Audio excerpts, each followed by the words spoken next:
welcome back to the channel. I'm really excited for today's video. I'm going to be sharing with you guys 5 new recipes that we love here in my family. These are different easy weeknight dinner recipes. I'm keeping it super simple this week, so those busy moms or the people who are needing a recipe in a pinch, you guys can come here and find the perfect recipe for your family. This first one we're going to be starting off with, I'm going to be sharing with you guys how to make these little Hawaiian waffle sandwiches. They are so yummy and so easy to achieve. My family absolutely loves these. We are using the King's Hawaiian rolls for a nice easy dinner today. I also have some lunch meat, some cheeses, mustard, mayo, and of course my waffle maker laid out. I'm just going to start off by prepping up our sandwiches. You guys can make these however you think your family is going to like them. I make them how I know my family is going to like mine. Some of them have just cheese in the middle, and then some of them have the lunch meat and cheese before we press them down. So let me just show you guys how I put mine together. I'm sure I won't even have to explain anything to you, so I'm going to throw on some music.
And there we go. Dinner is already ready. It was so easy. Probably took me a total of 10 minutes from start to finish to put those sandwiches together and get them on the plate. And then I gave them some super easy sides. Now, I wasn't eating the same sides as the kids. I just ate my sandwiches with some carrots and ranch. But I gave them a little snack platter. So they have some carrots, a chocolate-covered strawberry, some fresh berries, and then some veggie sticks. And this was their dinner. It was a super hit for them. On this night, I'm making some chicken pot pie, and I'm not doing it the traditional way. I am switching it up and making these mini chicken pot pies. I saw my friend over on Instagram make these, and I knew I had to try them for my little ones. I'm going to go ahead and leave her handle right here on the screen. I'm also going to leave her link to the recipe down below in the description box, so make sure you guys check that out. To the pot on my stove, I'm going to be adding 4 tablespoons of butter, and I'm going to let that melt down for a few minutes, and then I'm adding in half of an onion that I chopped up. I'm going to give this a nice stir and let that onion cook for a little bit.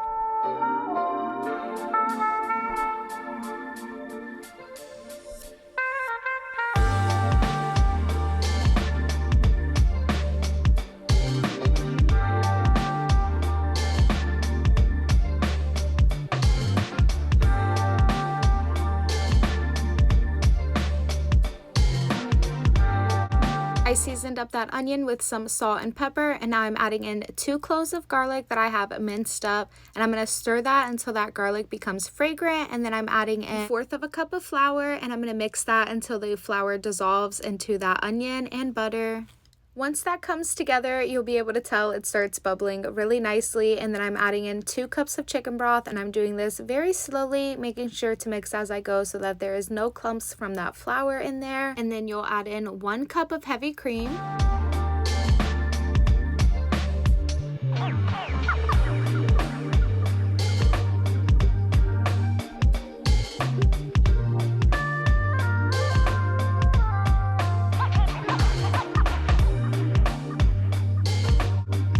Now for my veggies, I just grabbed this little bag of mixed vegetables, so that's what I'm adding in now, and I did not add the entire bag, just about half of it. And I'm also adding in about 2 chicken breasts that I already had boiled and pre-shredded.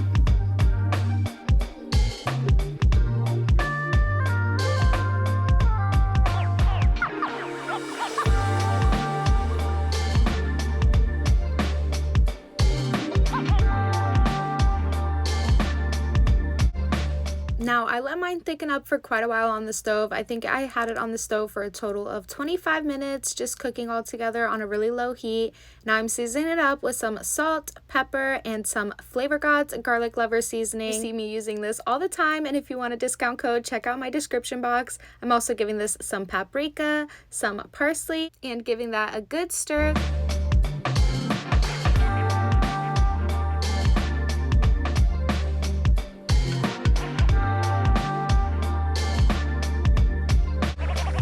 Now I have my pie crust. I'm just going to unroll these onto a piece of parchment paper, and then I'm using my peanut butter lid because it was almost the perfect circle size to make these into mini pot pies. You can use any circle cutter that you have lying around the house. This one just happened to work out perfectly for me. So I'm just cutting circles from all of the pie crust, and then I'm going to be adding them over to my greased cupcake pan.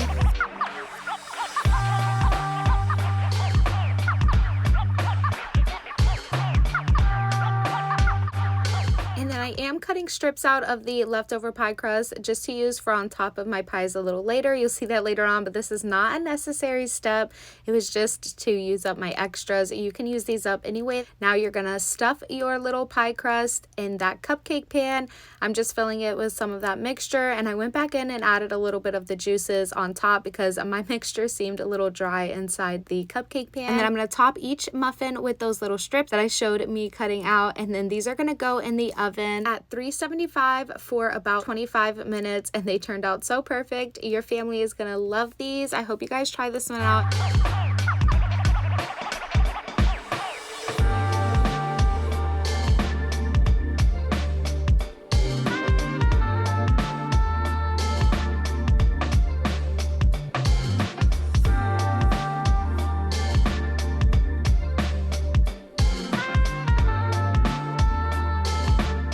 Now here is how I plated it up for my kids. This is their first time with a chicken pot pie, and I was not sure how they were going to do with it, but to my surprise, the boys actually liked it. My picky eater did not try it out, but I went with some safe foods as the sides. I did some chicken cut up and then some broccoli and apples, and that was their dinner this night. It worked out really well, and we all really enjoyed this one. Now we are making one of my favorite dinners, and that is pork chops and sweet potatoes. We love our sweet potatoes around here, and my favorite way to make them really quickly is by peeling them, chopping them up, and adding them to some boiled water. I just boil them until they're fork soft, and I make some sweet mashed potatoes with it. They are so good. Let me show you guys exactly how I do it here.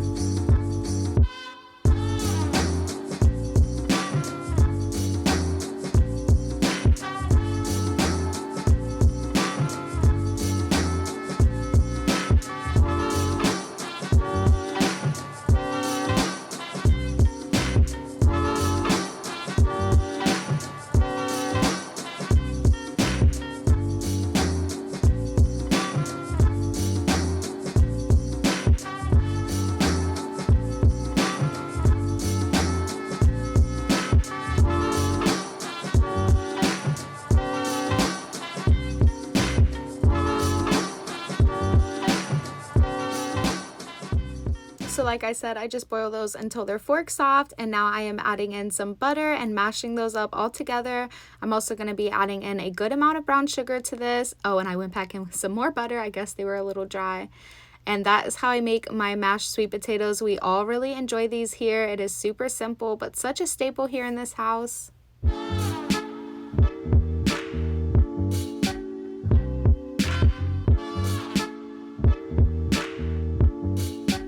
Now I'm keeping these pork chops super simple. I'm just seasoning them up really well, and then I'm pan frying them in about a 1/4 inch of oil on the stove. If you feel intimidated about making pork chops, definitely don't be. They are a super easy meat to dry out, but they are also so delicious when they are done correctly.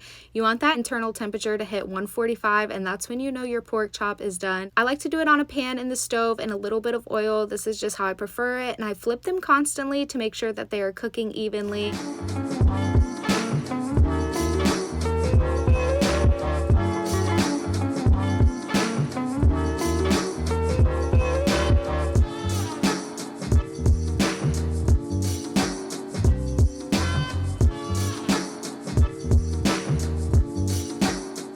Now I'm just going to be taking this meat off of the bone and serving it up to my kids in little strips, just like that. Most of you guys know that my husband works nights, so it is just me and the kids eating dinner every night. If you guys need to up these recipes more, feel free to. My husband would eat both of these pork chops to himself, but for me and the kids, the 2 pork chops are totally perfect. Helps me so much saving money when I just cook up a little meat at a time instead of making like a whole dinner and then saving some for leftovers, because we're just not huge fans of leftovers here. This is how I plated up my meal. I have the strips with some of this white mac and cheese. This just comes from, I think, a pastaroni box, and then some sweet mashed potatoes. And I'll have to share a picture of the kids' dinner here because I forgot to grab a little video of it. Now we are making some chicken noodle soup, and I am a little embarrassed to say this is actually my first time ever making a homemade chicken noodle soup at home. My husband usually does the soups, and his soups always come out delicious, but I will say my soup actually really came out so good today. The kids ended up all with the flu, and I was home with them, so since everybody was sick, I thought chicken noodle soup would be perfect for them. I had a tablespoon of butter heating up, and then I added a whole onion in there, and I also minced some of the onion up. That way in each bite my kids would actually get some onion, because I know they're going to pick out the big onions.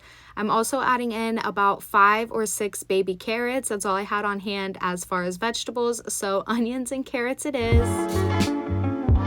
For some reason, this was a really hard shot to get showing you the seasonings, but this is what I am seasoning up my veggies with. Just some salt, Flavor Gods garlic lovers, and some pepper. Once that's seasoned up real well and cooking down, I'm going to add in about 4 cloves of minced garlic that I have here.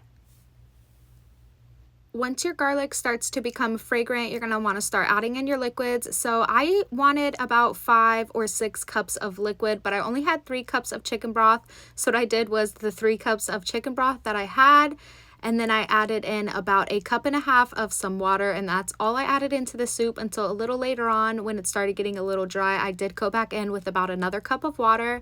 I'm also adding in some oregano and some parsley to this, about 1 tablespoon of each, and then we're going to be going in with our chicken. So this is the same chicken that I'm using from the chicken pot pie. I had it already cooked and in the fridge, so I'm just using about 2 large chicken breasts here for this recipe. I'm giving that a good mix, and I'm going to let that cook with a lid on for a little while just to let all that flavor get into that chicken.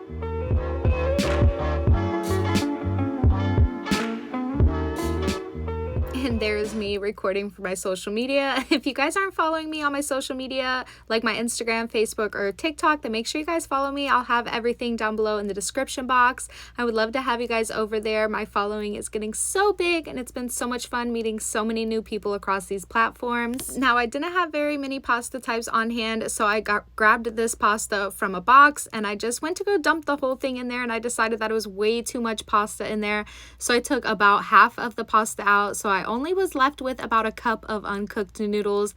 So that is about all you're going to need, is 1 cup of noodles. And then I added the lid on and just let that pasta cook up for a few minutes. It really only took about 8 minutes after that, and the soup was all ready. I again forgot to grab an after video. I think with the kids being sick, it just kind of slipped my mind. So here is a picture of their finished dinners, and they all really enjoyed this soup, much to my surprise. I definitely wasn't expecting it, but it was a really good one.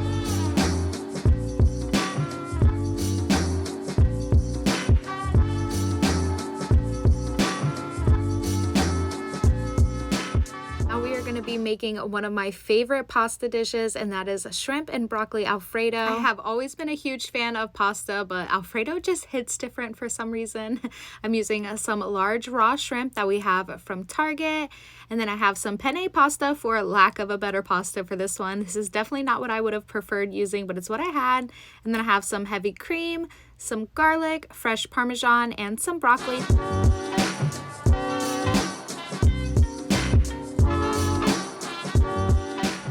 So while my pasta is cooking, I'm going to go ahead and start prepping up the ingredients for this dinner. I'm going to cut up some broccoli, and I'm going to cut them into 2 different sizes because my boys wanted some fresh broccoli on the side. They weren't sure how they were going to like it in the Alfredo. So I did some larger cuts for some fresh broccoli on the side, and then you'll see I do some really tiny cuts for the Alfredo pasta.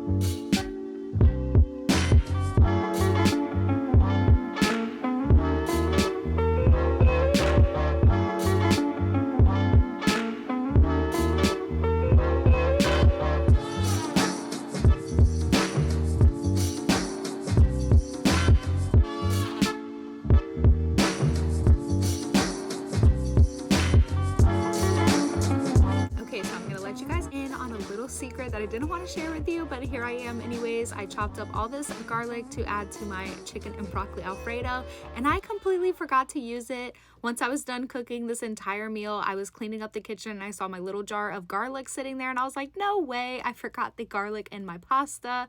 Oh well, we live and we learn, and it was still delicious either way.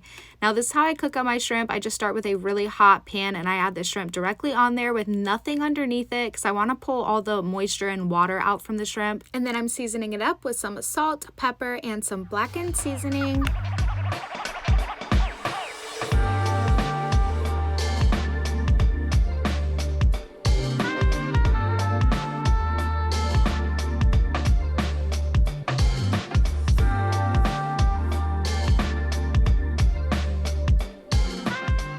Once I have all of my shrimp flipped over, I'm going to add in some butter and let that continue to cook for a little bit before I pull it off of the pan.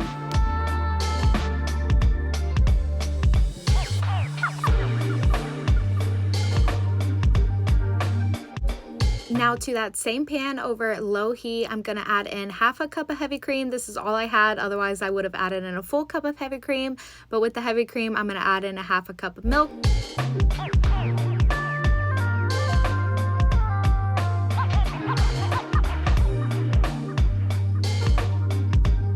Once that starts to come to a boil, I have about half of a cup of Parmesan cheese that I am adding in here. And then I'm going to season this up with some salt, pepper, and garlic.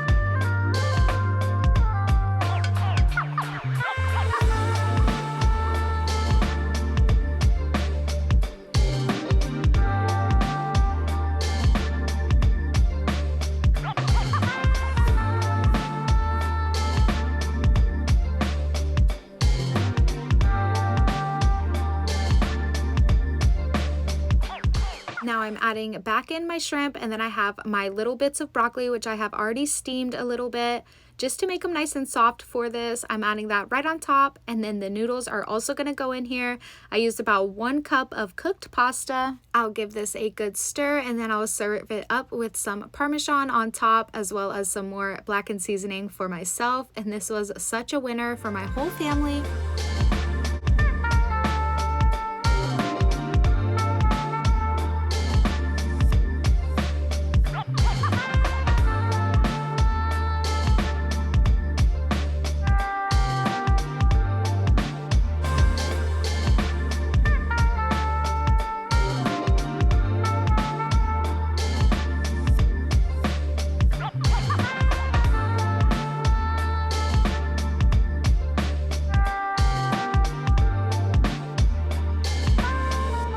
I hope you guys have enjoyed this week's What's for Dinner video, and I hope you got some great ideas for you and your family. Thank you all so much for making it this far. I really appreciate you watching. You have no idea how much it means to me. If you haven't already, make sure you hit that subscribe button and stick around. We would love to have you guys here, and also leave a comment and a like down below so I know that you're watching, and we will see you guys back next week for another What's for Dinner video. Bye!